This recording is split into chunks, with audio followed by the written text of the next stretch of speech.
Hayong adlaw mga ka-code eskwela, ani na sab kita no sa ato ang usa na sab ka lesson nga naghisgot or maghisgot og operators. So, sa kaning nga lessons atong isgutan ning unsa ning operators. So kaning operators usa ni siya ka symbol sa sulod sa C# nga pwede nimo magamit sa imuhang code no depende sa either sa imuhang logic or ah, kung mag-perform kag mga lain-lahi nga operations. So mo na siya ang operators, ang concept sa operators. So sa C# naghantay klaseng-klaseng nga mga operators. So sa una atong isgutan sa ning unsa ning arithmetic operators. So kaning arithmetic operators isa lang ni siya sa mga nagkalain-lahing klaseng nga operators sa C#. Okay? So sa arithmetic operators, from the word arithmetic, kung nakaabgi mo og arithmetic sa inyong pag-eskwela, so kabalo taon sa mga pwede na itong mabuhat sa arithmetic, meaning katong mga basic nga operation nga mag-perform ta og addition, subtraction, multiplication og division. So mao ni siya ang symbols niya sa arithmetic operator sa C#. So sa addition, pareha sa standard nga mathematical symbol, mo po ni siya plus. Tapos subtraction mo ning minus. Sa multiplication, instead of katong symbol nga x, ang equivalent ani sa C# is kaning asterisk. Okay, mo na siya ang symbol para sa multiplication nga operator. Og ang kaning sa division, ang symbol ani niya is forward slash. So instead of katong symbol nga dot og naay katong equal nga division nga symbol sa mathematics standard sa C# ang equivalent na niya mo ning forward slash. Okay, so ato ning i-try ning unsa ang function ani or unsa ang mahimong output ani sa C#. So ang katong gibiyaan nato nga hello world nga program no naton ato ni siyang balikan diri ug ako na ni siyang gi-ready daan. So atong i-try ning mga unsa ang paggamit aning arithmetic operators. Okay? So sa arithmetic operators, for example, magsugod ta ning addition.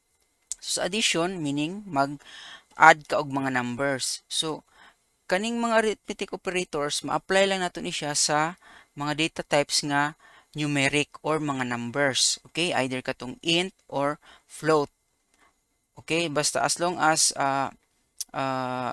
numeric type siya or number siya ang data types ng imong gamitan ani, so diha lang na siya applicable. Okay? So for example, mag-add ta og addition. Var mag-declare ta diri og variable is equal to 1 plus 1. Okay?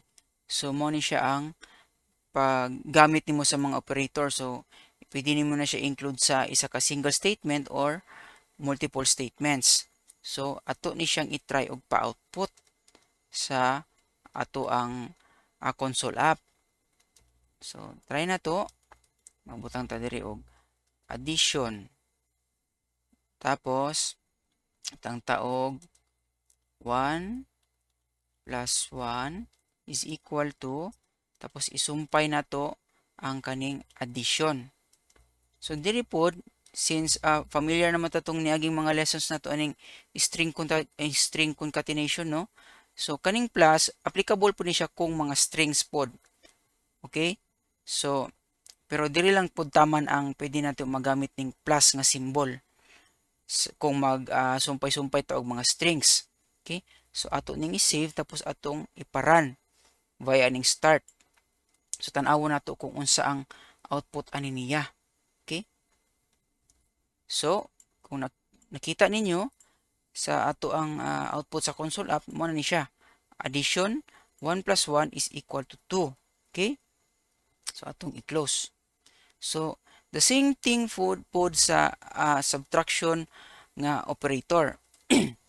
So pwede pod ta mag-declare diri no og var as an example is equal to let's say 10 minus 5, tapos i-output na to iyahang result.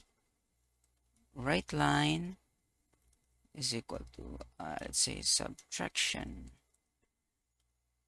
10 minus 5 is equal to, then subtraction. Okay? So ato na pong iparun. So para ma-check na to ang output. Okay? Press na to ang start or F5 sa inyong keyboard. Okay, na siya.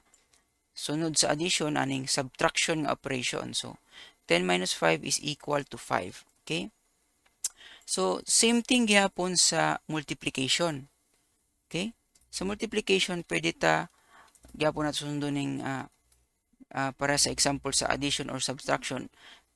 So, but atong gamiton lang nga symbol is kaning asterisk. Multiplication is equal to, for example, 2 times 5.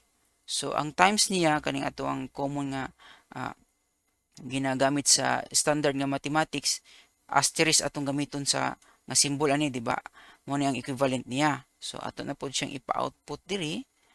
So, that right line, multiplication 2 times 5 is equal to multiplication. Okay? Okay, save na to. Tapos press na po tag F5 para mudagan o makita na to ang output. Okay? So, nana. So, nanay output sa multiplication. Okay? So, kung inyong masubay, naatay sugod sa addition, subtraction, unya multiplication. Okay? So, ang last nga operator nga atong hisgutan is kaning division. So, sa division, ang symbol nga gamiton nato is forward slash. Okay? So, same thing yapon. var division is equal to, for example, at 10 divided by 2. Okay? Unsa ka ang may mong output ani? So, atong i-check diri sa ato ang console. Ipagawas na to diri. Division 10 divided by 2 is equal to division. Okay? Again, atong i-start para na to para makita ang output ug mao na ni ang result, di ba?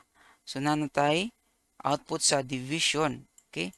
So kompleto na atong example sa arithmetic operators. So natay addition, subtraction, multiplication ug division. So mo na siya ang gamit sa ato ang paggamit sa atong arithmetic operators. Kung napansin niyo no, nagbutang kog spaces in between para lang ni siya nga dali basahon ang atong code. Pero dili na siya necessary. Pwede gyapon na siya nimo diretso lang, sumpay lang nimo siya tanan. The same thing would still work. Okay? Para ana, tanggalon na ako ng space. So medyo kung daghan ang imuhang code nga nag-involve og arithmetic operations, kung dili kayo nimo na siya i-arrange, medyo libog na siya tanawon or sa ato pa malibat ka ba na. So usual na siya which would cause mga errors sa imuhang, for example, nagdebug kag code. So kung ato ni siyang padaganon, pareha lang gyapon ang result ani. Okay? So mo ni siya. So mo ni siya ang paggamit nato sa arithmetic operators sa C#.